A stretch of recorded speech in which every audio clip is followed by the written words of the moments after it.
Mabuhay, kumusta po sa lahat? Ayan. This time, Kuya CJ is gonna teach us how to make the mushroom. Yes. First, what he's gonna do is, ano una? He's gonna put oil on the frying pan. Just a little oil. Konti lang mantika. Konti lang. A little bit more. A little bit more. That's it. And Butter. a little butter. If I did, yeah, some butter. More? A little bit more. Yes, that's it. And then we're gonna let this melt until the butter and oil mix together. And we're gonna stir, guys. And make sure your exhaust fan is on. We're gonna, so the alarm doesn't go on. And once it's melt the mushroom with the oil, sorry. Once the butters melt on the oil, we're gonna put the mushroom. Now it's time to put the mushroom. Ilagay na ang kabute. Kabut. Ilalagay na niyo yung kabute, guys. And then haluin, stir. Okay, haluin natin.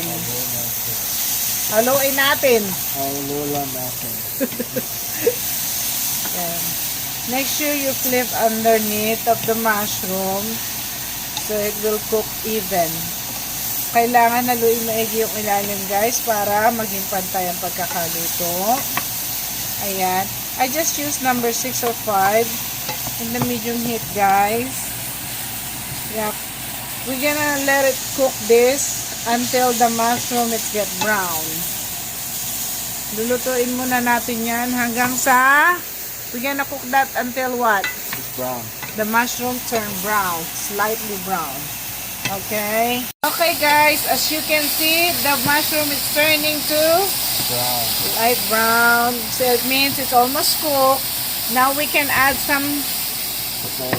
yes, we add only half teaspoon of salt, just half. That's it. The mushroom, I use the 2 package of the mushroom. Dalawang balot siya ng kabute. And then you can drizzling some. That's right. Paminta. Say paminta na. Paminta. Yeah. Paminta at asin. Nilagyan na namin siya ng paminta at asin. That's it. Ayan, maluluto na siya, guys. It's almost done, Kuya CJ Cook.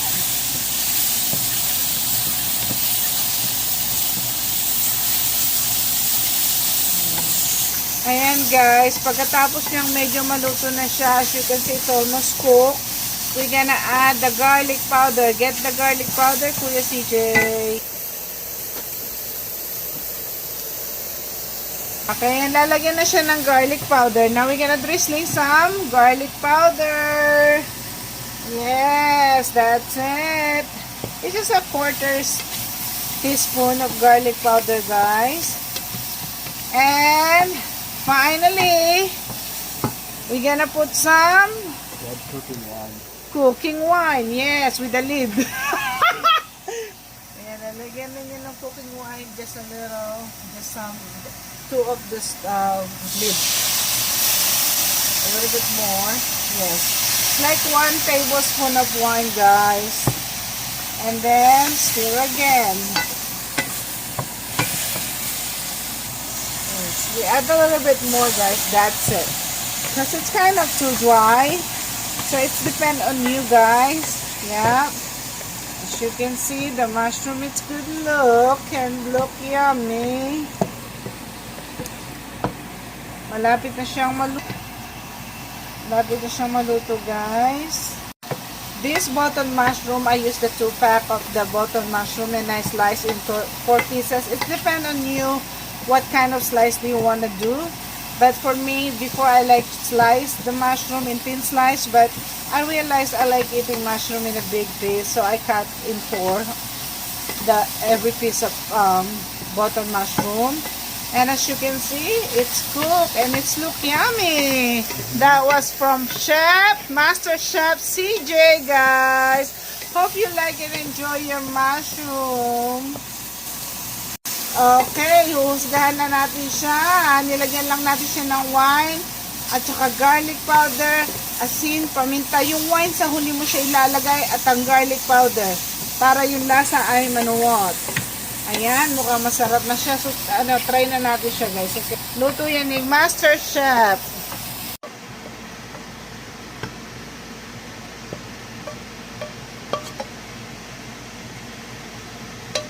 Ayan, i-judge na natin siya, guys. Sticky man time.